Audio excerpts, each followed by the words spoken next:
Good morning, and welcome to the Salem Lutheran Church Sunday morning Bible study. We'll be getting started in just a few moments.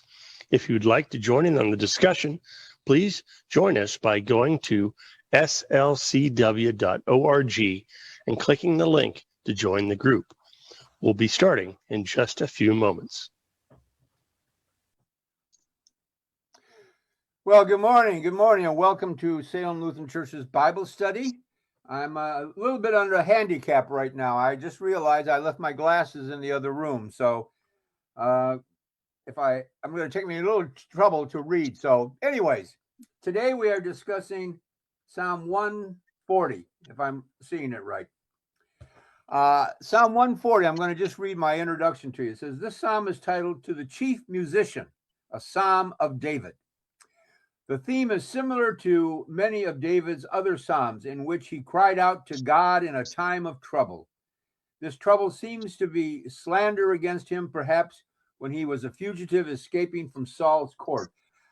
I think to understand this psalm, you really need to understand David and a little bit of his history. So I'm going to spend some time talking about the life of David. I'm sure when I say David, a lot of you think of a couple of things. One, the shepherd boy, and two, maybe how he killed Goliath with his slingshot, and maybe three, how he was the great king of Israel. But there's much, much more to David's story. In fact, I've been watching on one of the streaming services. I can't remember which one it is. They have a mini series on now called David. I know I got three streaming services, so it's either Hulu, Prime, or Disney Plus. I'm not sure which one it is. But if you have one of those services, you may want to check it out and see if you get the miniseries David. If you do, I would encourage you all to watch it. It does a pretty good job. I mean, it takes some license with the story, like Hollywood will do, but by and large, I think it's fairly accurate in depicting the life of David. I haven't watched it for a while. When I stopped watching it, David had become general in Saul's army. But let me just pause and tell you a little bit about David's life. And I think if you understand that background, you'll understand Psalm 140 a lot better. To understand David's story, we need to back up a little bit in the history to Saul. There was a time in Israel when Israel was only ruled by what we call judges. At this time, the land of Israel was divided into 12 tribes, like we would have, like the original 13 colonies or states. And each of these colonies, each of these states had an elder who was their leader. And occasionally, when there was a threat leveled against Israel as a whole, God would raise up what he called judges, and they would lead the people of Israel in war against their enemies and give them victory. Some famous judges were people like Samson. He was a judge. Another famous judge, the last of the judges, was the prophet Samuel. But the people kept complaining to Samuel that they wanted to be like the other nations. They wanted to have a king who unified them and led them. And so finally, after years and years of them complaining to Samuel, God relented and told Samuel to go to the tribe of Benjamin, the land of Benjamin, the colony of Benjamin, the state of Benjamin, and to pick there a man called Saul, who was to become their first king. And Saul became the first king of Israel out of the tribe of Benjamin. Anyways, and he was a fairly decent king for them. He led them in victory over many of their enemies, like the Philistines, the Amalekites, the Edomites, and kind of solidified Israel as a nation. But there was a time when Saul fell out of grace with God, and they had an enemy called the Amalekites, which God thought were pretty bad people. And so God told Saul to raise his army and to go do war with the Amalekites. And when he defeated them under God's help, with God's help, he was to destroy everything. He was to kill all their animals, wipe out the people, and even kill their king. Well, Saul didn't do that. Instead, he captured their king and kept him as a prisoner. He took many of their citizens and sold them as slaves, and then took all their cattle, their sheep, their cows, goats, and kept them as prizes of war. And this infuriated God, so much so that God sent Samuel to Saul to tell him that he was taking the kingdom from him and that he was going to raise up another king to be king of Israel. And if you watch the miniseries, they really depict that pretty well as far as what happens there. And part of his punishment is that Saul is driven into paranoia and madness when he hears about a new king who's going to replace him. And meanwhile, Samuel is sent by God to the tribe of Judah, specifically to the city of Bethlehem. And there he's sent to the family of Jesse. And the story is told about how Samuel goes to Jesse and asks him to assemble all of his sons. And he does. And Samuel goes down the line and sees the eldest, who was very physical, was a soldier in Saul's army. And Samuel thought, this is the guy. Nope. He went down to the next one, and the next one, and the next one, and finally got to the last one. And no, God said, no, this is not to be the next king. And so Samuel looked at Jesse and said, are these all your kids? And he said, well, no, actually, I have one more. He's just a young kid, a teenager, and he's out in the pastures tending the sheep. And Samuel says, well, go bring him. And Jesse does what Samuel tells him to do. And David, this young boy, David, is brought before Samuel. And Samuel says, this is the one. And so he anoints David to become the next king of Israel, with one provision there, to tell no one, to keep this a secret, because Samuel was afraid that if Saul found out about it and found out it was David, that he would try to kill him. And so the story goes on that David falls into relative obscurity, and we don't really know a whole lot. He tends the sheep with his father until war breaks out. And when war breaks out, Saul summons the soldiers, and all of Jesse's sons go off to fight in the battle. But David is left behind. He's the youngest. He's too young to go fight as a soldier, so he's kept back at the farm. But at a certain time, Jesse decides he needs to send some stuff to his sons who are in the army and doing battle with the Philistines. And so he gives David all kinds of foods and other things and tells him to take it to the army and give them to his brothers. And when David arrives there, the story tells us about how the army is just standing there being intimidated by the Philistines, who are calling for Saul to send out his champion to do battle with one of their champions. It's a giant named Goliath. And all the soldiers are afraid. No one steps forward. No one's willing to go out and do battle with this giant because they're all afraid you're going to kill him. And so every day, this Goliath comes out and tries to intimidate him and calls for a champion, and no one comes forward. And when David sees all of this, he says, well, this is ridiculous. So he goes to Saul, the king, and says, I'll go fight him. I'll do battle. And Saul looks at him and kind of laughs and says, you can't do battle. You're such a small little kid. And David says, I'll do it. So finally, reluctantly, Saul says, well, what have I got to lose? So he sends David out, and David refuses to take a sword or a spear or a shield or any armor to wear. Instead, he goes out with his little slingshot. Now, I know when we think slingshots, we think about the little toys that maybe we had as kids. But that's not the slingshots they had in those days. In those days, slingshots were deadly weapons. They had like a pouch with two rawhide strings coming from them, and you would put the stone in there and you would whirl it around your head and release one of the strings, and it would send the stone out at a tremendous velocity. So David went out with this slingshot, which he used to protect the sheep. He used to use it to scare the wolves away, wild animals away from the sheep. And he goes out to face Goliath, and Goliath just laughs at him. And he comes forward, and David takes a slingshot out. We're told in the story, and he whips it around his head and releases the rock. and the rock catches Goliath right in the forehead, knocks him unconscious. And Goliath falls to the ground, and before he can regain consciousness, David runs up, takes out Goliath's sword, and cuts off the giant's head. And with that, David becomes a national hero and gets taken into Saul's household to be there in the household. And you should watch the miniseries. It really depicts this well.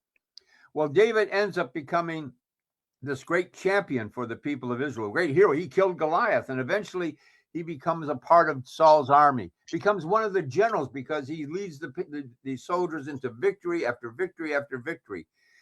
But this, you would think, would endear him to Saul, the king, being one of his great generals. But instead, Saul becomes paranoid.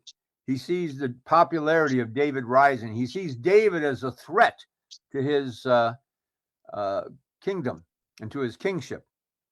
And eventually this even gets worse because David falls in love with one of Saul's daughters, a girl named Michal, and asks Saul for her hand in marriage, which Saul initially agrees to, and they get married. But now David's even a greater threat to his crown because now he has a claim to the royal bloodline.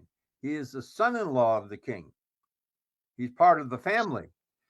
And so Saul becomes more and more paranoid and tries, in fact, there are several times when he tries to kill David. And David finally has to flee the capital city and go off into the wilderness where he ends up raising his own little army of people who follow him. Now, there's a side story to all of this. When David becomes popular and becomes part of the royal family, his best friend is Saul's son, Jonathan, who is the crown prince, who is the guy destined to be the next king of Israel. And they developed this tremendous friendship, even though Jonathan realizes that David is to be the next king at this point, but he realizes that he's still a friend. And so in spite of this rivalry that should be there between the two, they become close and great friends. And in fact, the story is told about how many times David has to flee the wrath of Saul. He has to go into hiding. He's living in the hillside. He's raising his own little bandit army. Saul is constantly looking for him, hunting him. People are telling him they need to find David. They need to kill him. He's going to be a threat to the kingship, blah, blah, blah, blah, etc. Now, eventually, David does become king, but he becomes king because Saul has to go into battle against the Philistines, and Saul is killed in that battle. And there's a very interesting story that's told, I think, a very poignant story about Jonathan meeting David before he goes off to fight the Philistines with his dad. And Jonathan knows that he's probably not coming back from the battle because he knows in his heart that the only way David can become king of Israel is if Jonathan is dead. If he's still alive, well, he's the rightful heir. And so there's this meeting between David and Jonathan where David is pleading with him not to go to battle with his father, to stay back, to find some excuse. And Jonathan says, no, I have to go. I have to go so that you can become king. And Jonathan does go off to the battle with his father.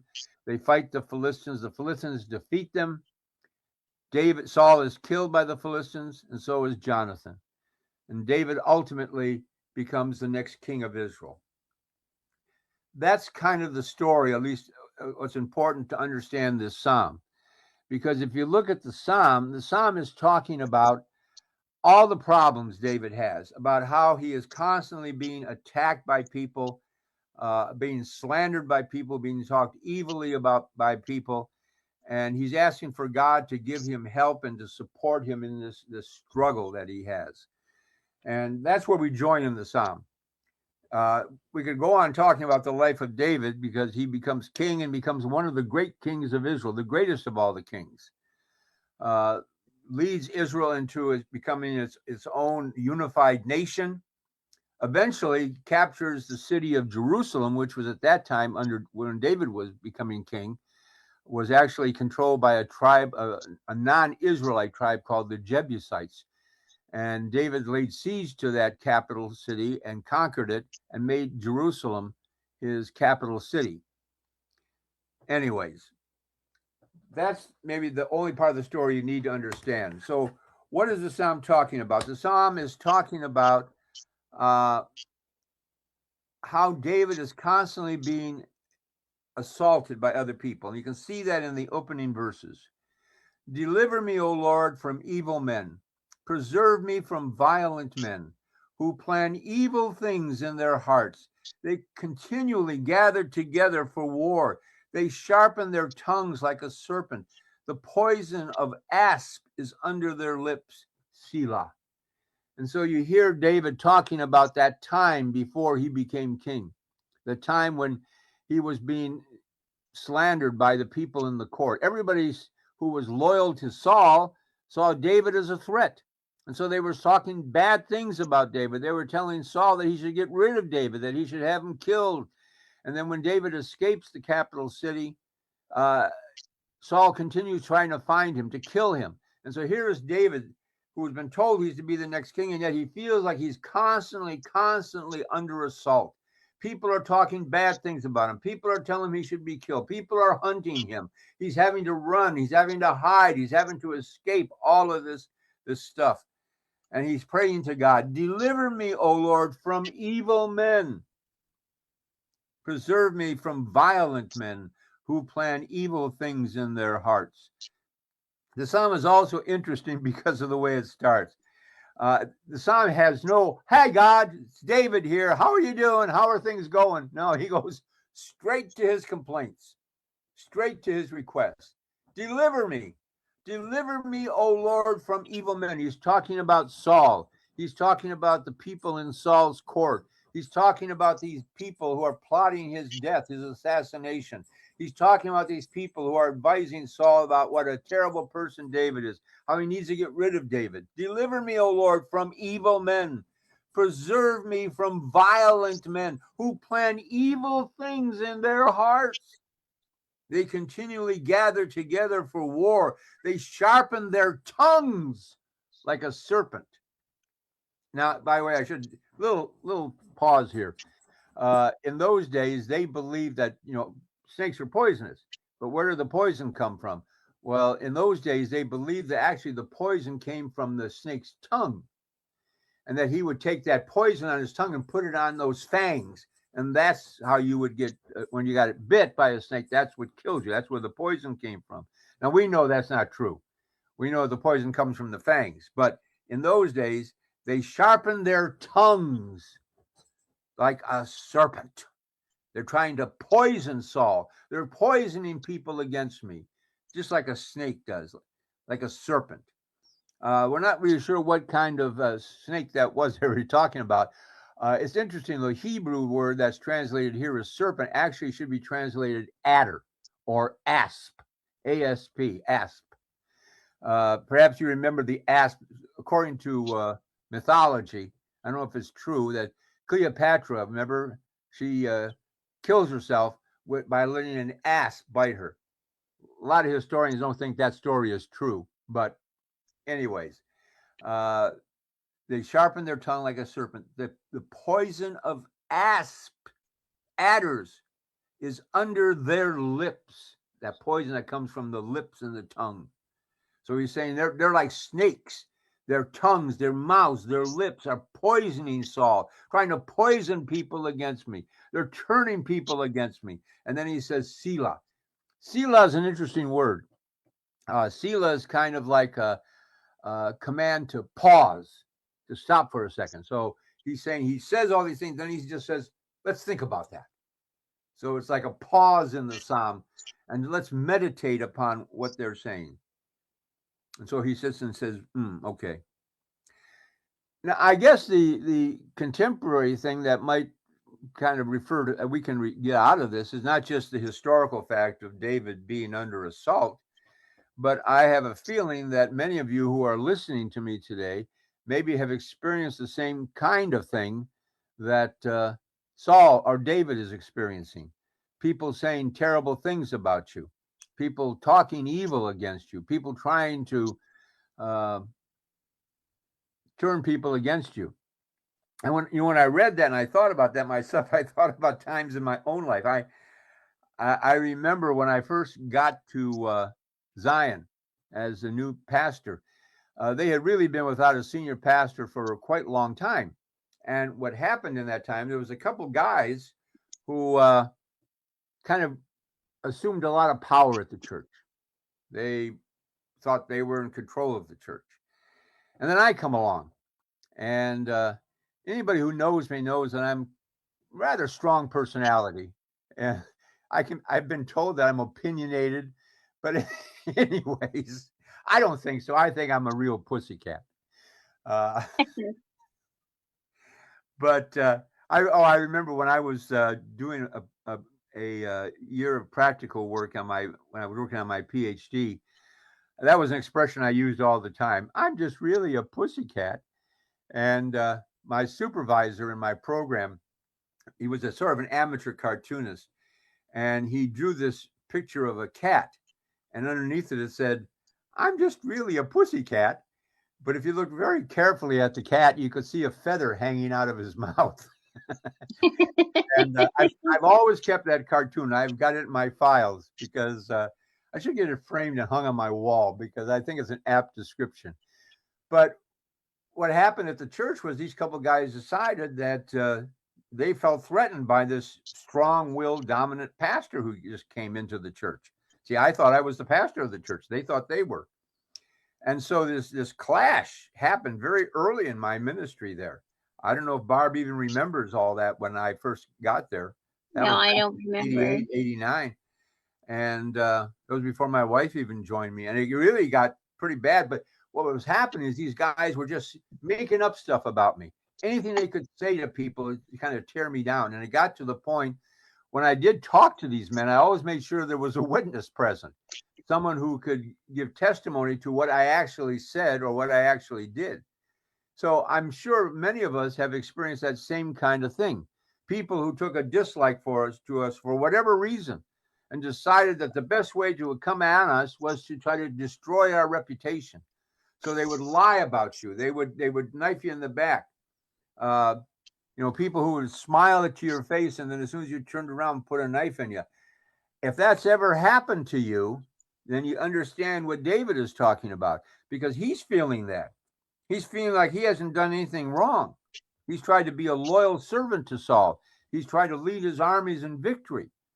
He's never really claimed that he should be the next king. And yet all these people are attacking him. Deliver me, O Lord, from evil men. Preserve me from violent men who plan evil things in their heart. They're trying to kill me. They're trying to destroy my reputation. They're trying to destroy me. That's how they're thinking. And they continually gather together for war. They're going to war with me. They want to destroy me. They sharpen their tongues like a serpent. The poison of asp is under their lips. They're talking bad things about me. They're trying to poison everybody around me. They're trying to turn people against me. Why? Because they feel like I'm a threat to them. I'm a threat to their power. I'm a threat to who they are and what they are. And so the only way to combat that is to try to destroy me. You can just feel David's pain here. You can feel his agony. And so he stops and says, let's think about that.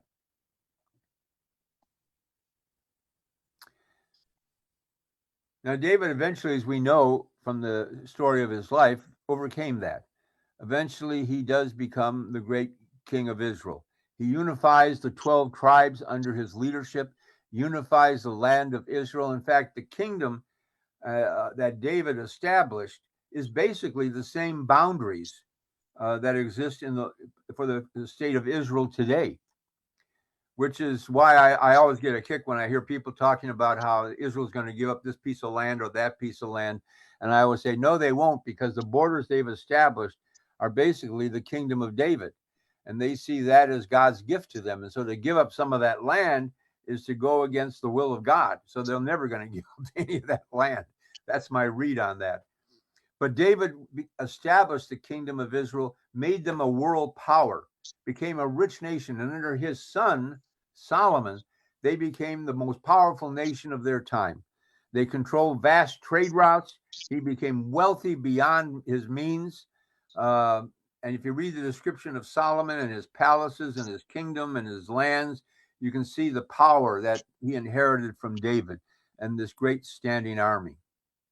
In fact, one of the little known historical facts is, I'm sure many of you have heard about the Trojan War, and the influence of David and his armies was so wide in that area that they've even found relics, they think, that relate back to some of David's army being present at Troy during the battle with the Greeks.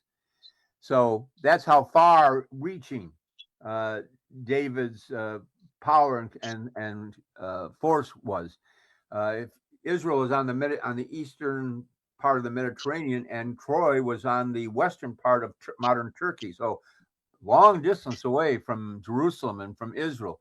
And yet perhaps David had even sent some of his soldiers to help fight in the Trojan War. Don't know.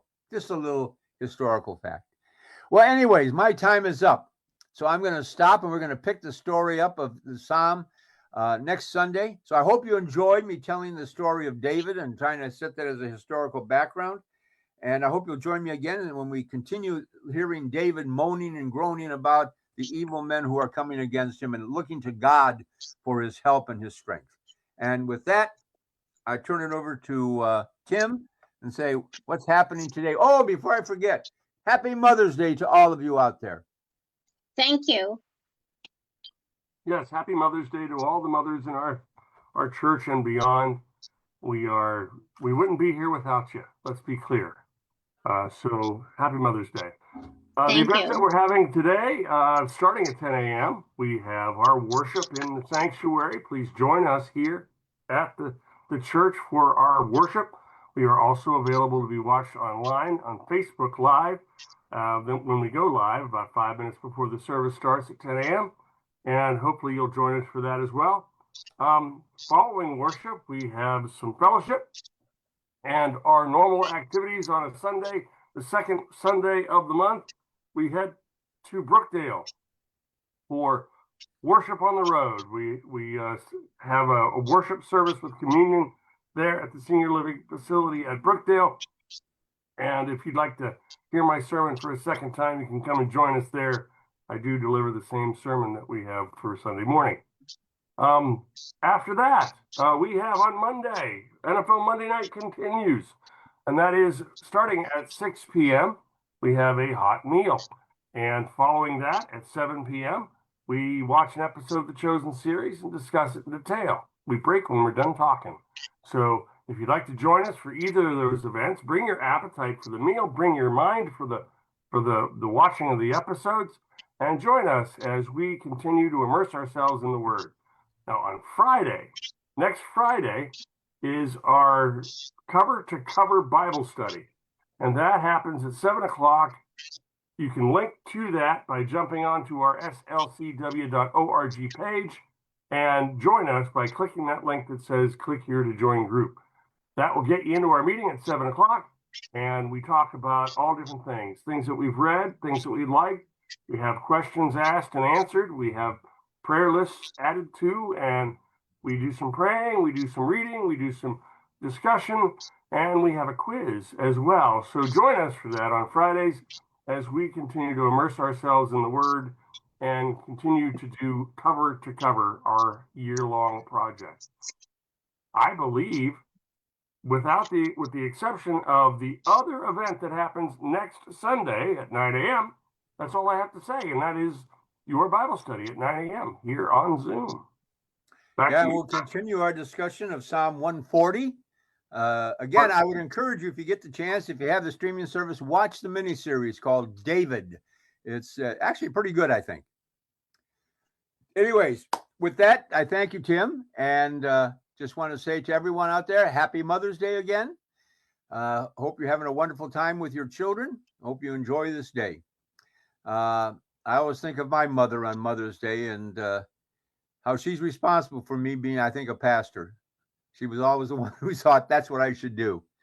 The women in my life had more influence in making that choice for me than I think I did between my wife and my mother. Anyways, with that, I'm going to wish to you God's blessings. May his love shower itself down upon you. May he keep you in his grace. But most of all, may he keep you smiling until we all meet again next Sunday. God bless you all. Have a great day. Thank you, Pastor. Thank you, Pastor.